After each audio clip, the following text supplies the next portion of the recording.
Okay, I want to begin tonight by telling you about this remarkable, amazing young lady. Her name is Jessica Wang. She's from Beijing.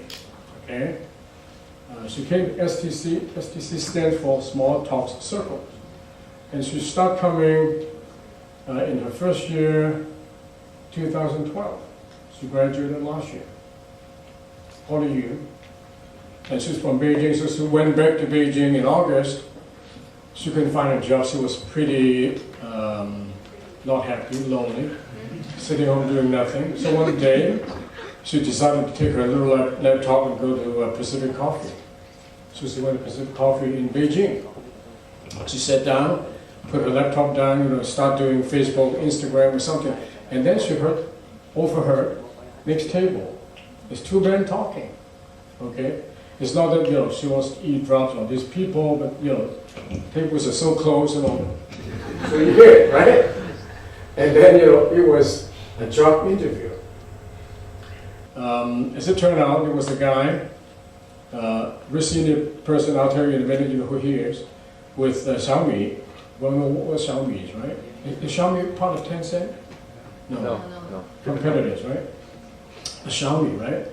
It was an older fellow interviewing a younger person for entry-level job. So she was, doing her email and Instagram, next table was so close. So she heard everything, right? And she grew interested in the conversation. And she was thinking, wow, I haven't found a job yet. And I'm going to talk to this gentleman, right? After the interview is over, this guy's gone, and I'm going to talk to the guy and say, well, I'm interested in a job in Xiaomi. And she waited and waited and waited. You know how long she sat there for? 2 hours. Hey, how do you know? Yes. It's exactly 2 hours. So Jessica actually sat there for 2 hours. So after 2 hours, these two gentlemen stood up, they shook hands and they parted ways. And Jessica took that opportunity, mustered enough courage, boom, went in and stuck out her hand. I'm Jessica Wang, and I graduated from college. I haven't found a job yet, but I'm interested in Xiaomi, right? So, long story short, the gentleman, his title was CMO. Now, what is CMO? Anybody tell me what CMO is? Chief Marketing Officer of Xiaomi. And the guy didn't offer her a job on the spot, obviously not. But he actually gave her a project to do. Okay, I'm going to give you a little project, Jessica. And you hand it back to me. You hand back the result in 2 weeks' time, or project, whatever. I don't know what it is, but she said, 2 weeks' time, you're going to hand it back to me, and to see if I like it.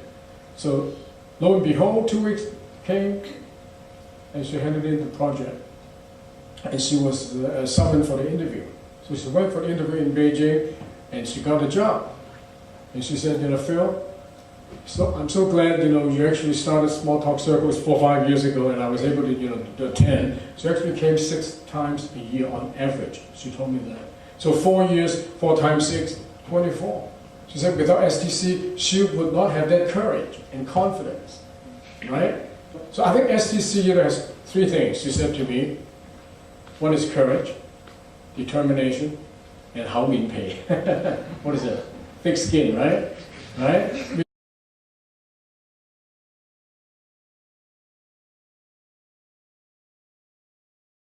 And over the years, we have cameras. We call them cameras. This is student volunteers. They would actually help me to put up these things month in and month out. And I want them to stand up and be recognized for their loyalty and dedication. Okay? Please, Richard.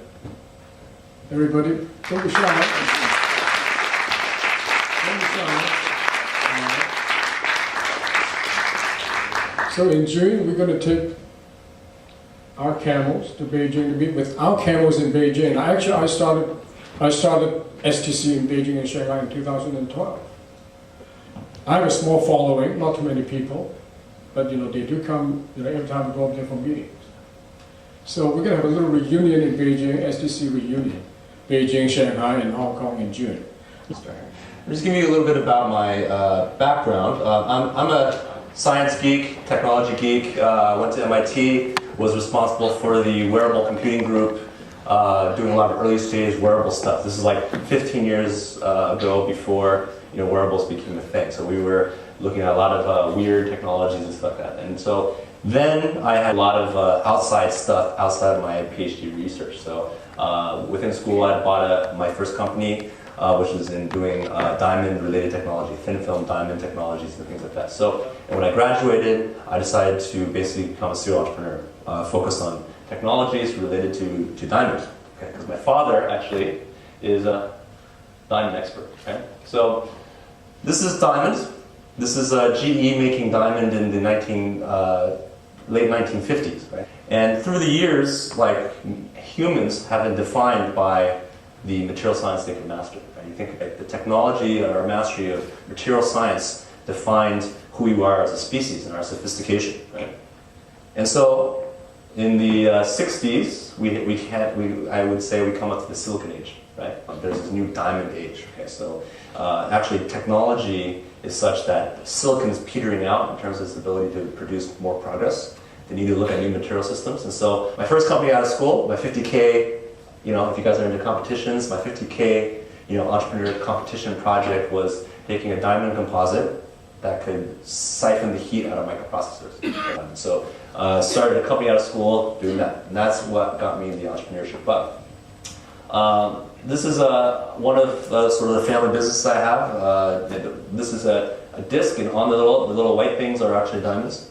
And this disc is used to polish in the polishing process of a silicon wafer and address about 70% of the world's market for this consumable on this product. So it's actually a very good cash cow business for us, and we have a lot of IP. Just this type of technology, we have over 100 patents just to support this kind of stuff.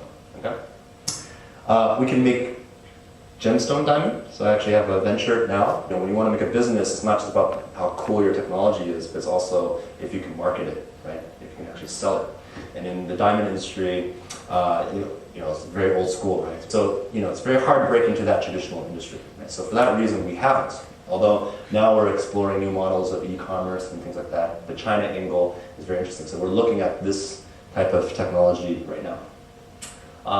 My first company in China was a solar company. So I had started as a solar company doing thin film solar. And so basically it turns out the diamond thin films can absorb IR radiation much better than silicon. It turns out that diamond can suck up some of the extra energy, so you can radically improve efficiencies. We have a graphene technology. So actually, graphene, it turns out, is a carbon-based material. It's almost like diamond, so we can use the same catalyst systems. And we have a way to filter water or desalinate water that's 10x more effective. Nano diamond is one of the hottest topics in biomedical science now. It turns out that you can take a nano diamond and functionalize a surface full of medicines, functional groups that make it hydrophilic, hydrophobic, and then we can basically make drug delivery systems that are much more effective for cancer treatments and things like that. So we don't focus on the biomedical. Instead, what we did was we did a lot of patenting around this for cosmetics. We've, from a business kind of positioning, right, we can go super high-end, biomedical, or we can do something where we have our own secret angle. Right? So cosmetics is also a billion-dollar industry, so we're looking at stuff like that. This is graphene, which is, won the Nobel Prize a few years ago as a miracle material. Turns out we can make use of our catalyst systems to make this kind of stuff. We can make them into batteries for EVs. So that's what I do for my research. Now I'm a professor. I am responsible for the entrepreneurship program at the business school at UST. But really my main business is investing and building companies. Right? And I went from the startup company where I started my own companies to now where I put together companies. Right? I can invest in companies. I build the story of the company so that it's something that can be investable and all this kind of stuff. So today, I'm going to give you a whirlwind tour of why I think it's interesting and my positioning of where I am in the markets. Okay? Internet of Things is kind of taking over the world. Now you have sensors in the environment just sucking up data. So everybody's doing stuff in the environment. Now, with the IoT device streaming your video or your physiology or temperature, I know a lot about the environment. And this is Lee DeSalle. Okay, so this guy, was beat by Google's DeepMind. Okay, this is a seminal moment in human history. So now, AI technology is going to rapidly disrupt every industry. The third thing is automation, right? So robotics and the ability now to completely automate things. And so my positioning is to take technologies to China, because China has a very unique business model. Right? China has decided they're going to be number one in automation, robotics, and all these advanced manufacturing things by the year 2025. Because of that, China's going to throw tons of money. And all that's happening in the Pearl River Delta. And this, by the way, is Hong Kong, right here. Okay? So right now, Hong Kong has a very unique positioning to where all this innovation is going to explode. If you guys are interested in doing stuff, you should be looking at this. Right? You don't have to be an AI specialist to know the algorithm in order for you to start a company. You just have to know how to leverage AI, right? And you can put together an AI piece or the cloud piece with whatever, and you can build a story that would be the first in the market for whatever industry you want. So there's a new rise of the hardware unicorn. Actually, we just talked about Xiaomi, big unicorn. DJI is a company from my university. This is China's input in solar technology. It goes from nothing to world dominating. And so if you guys are interested in this kind of stuff, this would be a very exciting place to be, right? So let me just tell you a little bit about what I think is the way to do things, right? In Hong Kong, everybody's trying to create an ecosystem by creating indigenous technology, right? But ecosystem takes time to develop. So what I encourage is what I call technology transplantation. What you got to do is be able to take the core technologies and integrate it into a product that can be sold in the marketplace. That makes you the billion-dollar company, right? So there's something to be said about combining the best innovation from abroad with China's huge market. So the challenge is how do you do it, right? There are a lot of people coming from abroad, coming in, they have a Kickstarter idea. Right? It's not so easy, and the reason why, because if you're white, you're going to always just stand out, right? So the model then is how do you take outside technologies and combine it with inside local knowledge, and I believe that's people like you guys. So I think the key model here is my friend, my colleague Lisa Shan, who started DJI. DJI is everybody's heard of DJI, right? It's the quadricopter company worth $10 billion. And the reason why is because I think he went to a school like HKUST or HKU. He was a Chinese guy but trained internationally, so he knew stuff like innovation from abroad, but he was still local, so he could go and interface with the factory, get the government money, right? So I think this is the opportunity. If I'm a VC, I look at maybe thousands of projects, and I select 2 or 3 to actually invest in, right? And it's because everything has to be perfect. There's a way to actually decouple perfection where combine it with business students here who are local, and then find investors and then find industrial partners to actually kickstart the product. To say that this is exactly how companies are built. Right? I'll give you a couple examples. Okay, so I'm working on a company called SmartEar. Everybody knows that the next future platform is going to be the conversational platform. Because now AI technologies has enabled voice, what we call natural language processing, to be so accurate that it's useful. Right? So that's one area where AI technology and mobile technologies come together. We're working on that. But basically, I'm working also with a Korean company which can take big data, and I can correlate that data to interesting things that the manufacturing site cares about. That same technology, which is good for semiconductor stuff, is also applicable to energy. Leverage the power of big data and get a lot of information from factory sites and find ways to optimize the workflow. The final project I'll talk about real quick is automation. This is a company that can do these automated cars. Right? And they are now going to Changi Airport. Right? So they've actually won a contract with the airport in Changi to actually automate these luggage carriers. I now want to invest. But if I invest without any knowledge of things, it's risky. If I happen to know the company who does construction for 2/3 of the airports in China, right? And I convince him that this luggage system is workable because Changi is like a world-class airport. Then I can put together a deal because I have the technology, which is been vetted by someone, and then I have the guy who distribute into 2/3 of the airports in Asia.